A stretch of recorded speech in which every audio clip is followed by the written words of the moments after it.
Hey everyone, welcome to the Elite Real Estate Podcast. I'm your host, Sam Popple, along with my co-host, William McClellan. What's going on today, Will? Dude, just back at the grind, new year, new us. We're just trying to get these projects started and just try and meet and network with as many new people as we can. So guess today is going to be a lot of fun. Yeah, well, and it's funny you said the new us part because the way I met our guest today, Scott Carlin, was actually through one of our previous guests, Dustin Hippensteel.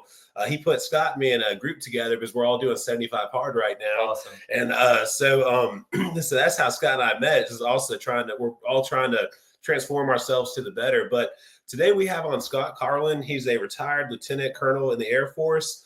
He got his start in real estate by wholesaling. He then has progressed he was a realtor for a little while, had his real estate license, and then now he is a full-time loan originator. He has 3 kids, happily married, and like I said, he's currently working hard on 75 hard. So without further ado, welcome Scott Carlin to the show. Hey, thanks guys. Happy to be here. Thanks for inviting me. Oh yeah, definitely, man. We're definitely interested in hearing your story because there's so many people that do what it is you've done. As far as like, there's some point where they put in a military career and then they transition out of it. And so many of our guests that have been that, especially since we're in the Emerald Coast area where we have multiple military bases. We have just a lot of guests that or a lot of people in the area that at one point or another were in active duty. And then everyone's kind of like, what do they do when they get out? So I know you just recently went through that transition. So I know everyone will be excited to hear about that. But, you dabbled in real estate, for a while through the wholesaling and also as a realtor. So, I mean, we're definitely interested in, hearing your story of how you first got interested in everything. Okay. Yeah. So just tell us a little bit about Scott, who Scott is, life before real estate, where you grew up, college, childhood. Okay. Yeah. Scott Carlin grew up all around the country. My stepdad he was in the Air Force too. So Air Force brat, we moved around a lot, every 3 to 4 years. We stayed here in the States mostly. So Virginia and Texas, New Mexico. And then our last assignment was in MacDill Air Force Base here in Tampa in Florida. So that's where I ended up going to high school and college. So I went to college at the University of Florida, got my electrical engineering degree. Took me a little longer than I think it should have. It was a 6-year program. I guess I partied too much. I dropped a lot of classes, and it just took me a little bit longer. And that's all good. That's all good. They kicked me out, so so it doesn't matter as long as you finish. Hey, well, yeah. I mean, they tried to kick me out. They kicked me out of the stadium one day. Oh man, yeah, it was a football game. That's the swamp, huh? Story for another day, I guess. Yeah. And then I graduated in 2001. It was a pretty bad time for the economy, like that tech bubble burst. I don't know if you guys remember that, but like nobody was hiring. And I basically delivered pizza and food for about 2 years with the engineering degree. It was kind of a joke when I told people, like, I have an engineering degree. They're like, what are you doing here? And so I was just having fun, in college in Gainesville. And in I think 2003, I was like, this is going nowhere and I need to do something. So moved to Texas, applied for the Air Force, got accepted. And 20 years later, here I am. That's awesome. What made you decide? I'm assuming you moved to Texas and you got in the Air Force. What made you decide to transition over there to Texas, before enlisting? Texas. So my dad, he's lived there for like his entire life. So he's been a Dallas Fire Department fireman for like 39 years or something. And wow. And then so my brother he's a captain now in the Dallas Fire Department. My stepmom was a chief, like number 2 chief in Dallas Fire Department. So he was like, yeah, come live with us, while you get back on your feet. And that's when I applied for the Air Force. Nice. That's cool. So you come from a family of service. It sounds like, stepdad in the Air Force, and then your your dad and stepmom are from the fire department. I mean, so it sounds like you come from a heavy community service background. Yeah, for sure. I had no desire to go into the Air Force, and they just suggested it, and I was like, yeah, just apply. And so I applied, and I was like, even if I get accepted, I'm not going. I don't want to do this. And it was really my kind of like only option. So I did it. And So tell us a little bit about what you did in the military. So engineering, in the Air Force, if you're an engineer, then they put you in this career field called acquisitions. So you're basically like the middleman between the people who use the weapon systems, like the pilots, and the contractors, so like the Boeing and the Lockheed Martin. And we're the people who kind of manage those contracts, like cost, schedule, performance, make sure they're doing what we're paying them to do. Basically, it's whenever you probably heard of the chair force. Yeah, that was me. I was a chair force. Yeah, you're just crunching numbers and things like that, and talking back and forth with lots of meetings. So you I mean, that sounds important if you were having to keep all the records and things like that of how, I guess, everything that you're purchasing from the contractors and how it's working with the pilots or whoever's using the weapon systems. Right? Yeah, I mean, it was pretty important work. I was managing like $1 billion programs. Wow. What was like one of your coolest projects that you're allowed to talk about, or most memorable? Something. It was probably my time at Vandenberg Air Force Base. So that's in California on the coast between like Santa Maria and Santa Barbara, and a beautiful area. And so I was launching rockets that were, putting satellites in orbit. So I was, able to go out and onto the launch pad and, check the rocket and, make sure the contractors again are doing everything they're supposed to be doing. So that was cool. I had some really awesome other assignments. I got a ride in an F-15 when I was at Eggland. No way. That's awesome. Yeah, that's probably my highlight. So at what point, because I know you just recently retired within the past few months, but what was the point where you started dabbling in real estate, and kind of like who's the one who opened that door for you to start looking that way? Yeah, so I was thinking about this, and so probably back in like 08, 06, I started getting the idea of this real estate thing, and I was like, there's probably something to this. I see all the benefits. So I don't know if you guys remember a guy named Clark Howard. He was like a really nerdy guy, and he had a book on real estate. So I got that, read it, took a ton of notes on it, but I didn't really do anything with it. And then fast forward to, I guess, 2019. This was when I was in the Panhandle at Eggland Air Force Base, and our security manager, he had his realtor license, and he was like, "Yeah, dude, I'm going to make like $70,000 this year just doing, selling real estate on the side." And I'm like, "Well, shoot, I can do that, So that sounds like a good, extra little pay to play with." So yeah, definitely. Yeah. So I got my real estate license. I told myself, I'm just getting this to flip and sell my own houses. And so I never really became like a full-time realtor. So I didn't make a lot of money doing the realtor thing. But then I found a group. I joined a coaching program called 7-Figure Flipping that does wholesaling and flipping. And that's kind of what jumpstart my my really into it, like doing like every day on the weekends at night, studying like how do I do this. And I was pretty successful over like a couple of years. I was wholesaling. I think I closed around 12 deals, some wholesales where I just bought the property for cash and just relisted it immediately on MLS. I've had one of those. Those are sweet when they happen. You know? Yeah. Yeah, it's a little bit more work, but the profit margins are a lot better than just wholesaling. That's awesome, man. So yeah, 7-figure flipping, that Bill Allen and Yeah.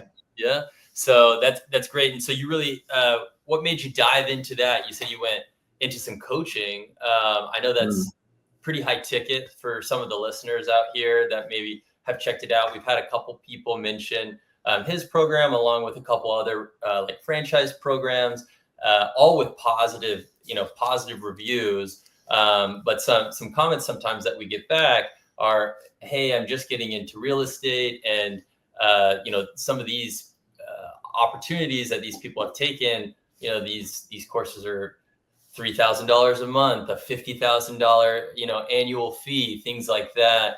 Tell us what kind of made you jump into that all in, because you said you went from in that first year to just studying, and you did like 12 deals. That's pretty big time, right?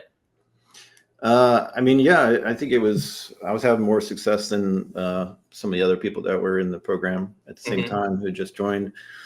I had since I was a realtor, I had my license. I joined a team, and my team lead, he mentioned Flip Hacking Live, which is 7 figures, like annual conference. So I went to that, and I guess they sold me on it. So I ended up paying, I think it was like $1,500 a month.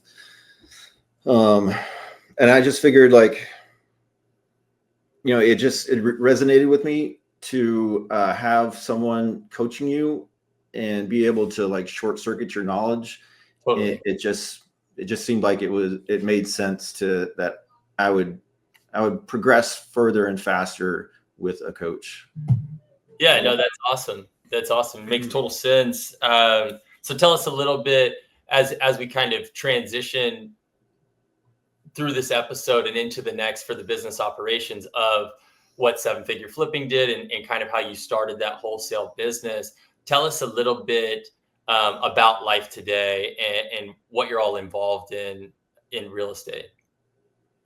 Okay. So today, so I went through, 7-figure. So I tried to start scaling up my wholesaling business, and I had dreams of grossing and netting like millions of dollars a year, and it eventually came to the point where I didn't like it anymore. I was hiring.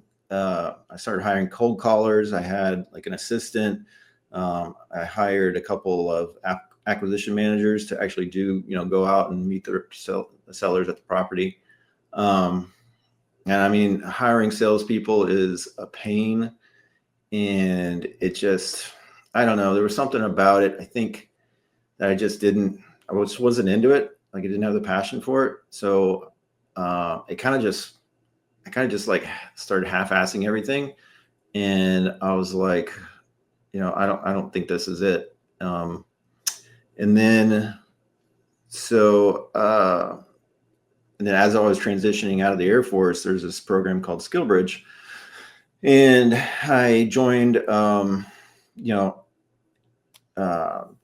I'll just real quick, as for transitioning military, then you can go and do like an internship for a company, and you can't get paid by the company, but you're basically like out process through the military, and you're working for this company. So I did mine with a mortgage company, so a mortgage broker called Expert Home Lending.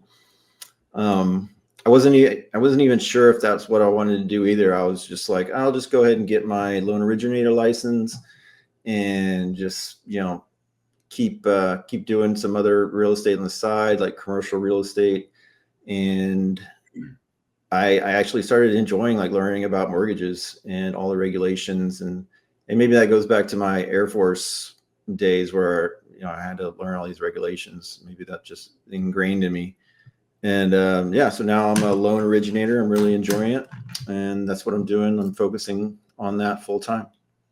Awesome. Man, so I want to kind of back a little bit because and I don't want my comment to be taken out of context for everyone else listening, because I mean we need wholesalers, we need people to find those deals.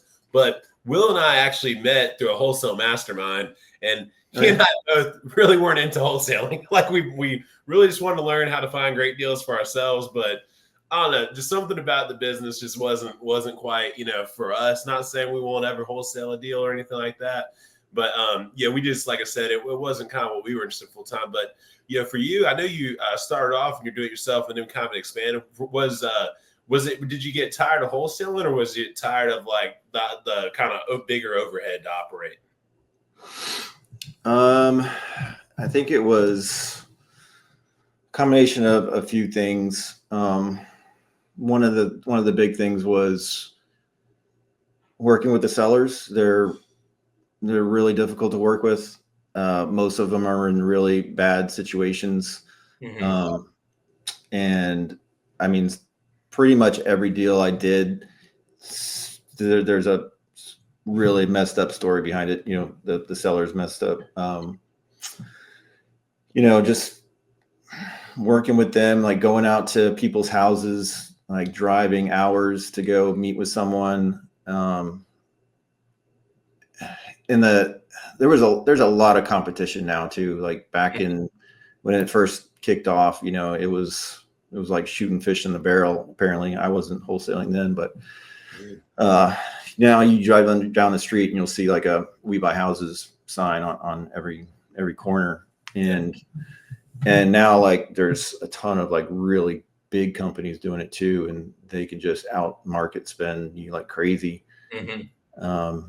So I think a combination of the competition and just working with sellers that are in really bad situations and having to follow up with them and chase them down, and it was just I was like, I don't know, this just isn't for me. No, I love the honesty. Yeah, that's exactly what I was wanting to do. I mean, I'm not saying I was wanting to hear it, but I was wanting that to be expressed, because one of the reasons we have this show is to showcase all the different ways people can get into real estate, and there's different paths for different people. But no, that is definitely something to consider, is that when you are wholesaling, you generally your person you're buying the home from has some kind of problem, or else they would list it on the market. So some kind of problem. And then when you go and hear them out, listen to that, now you're, you got to, listen and kind of be a part of that problem. It definitely can put you in a funk if someone's in a kind of a depressing situation, and, you're trying your best to help them at the same time. You gotta make some money at the same time. It's just, wholesaling's tough. We're thankful for the wholesalers, though. Yeah, definitely. But that's something that we're going to hop into this next episode that I'm really excited about. And Sam brings up a great point, is that people are really interested in getting into real estate. And you already have 3 different, all vastly different ways of getting into real estate, from being a realtor to wholesaling, and now a loan originator. So really excited to you love that. So we're excited to hear more about that. Yeah. But cool. Let's see. Was there anything else we need to wrap up on this one before moving on to kind of like getting into the details of I don't think so. Anything you want to highlight outside? Oh, me? No. I'm cool. good. Right at 19 minutes then. Cool. Well, yeah. I mean, I was just gonna say before we finish it out, then this was definitely good. So we, if anyone listening, you definitely, hear Scott's background of, how he, went through a path many of us do, going through college, not knowing exactly the path that's right for us, and then discovering that, through the military, I mean, I think that's great. And then, what was the bridge program called? Skill Bridge. Skill Bridge. Yeah. I've known 2 other people to do that as well. And in fact, both of them went into lending. Really? So ironically, So, I mean, I think that's a great program there. So, yeah, just anyone listening, like I said, I just wanted to reiterate, those points in Scott's story of, that kind of like really helped his, path and everything.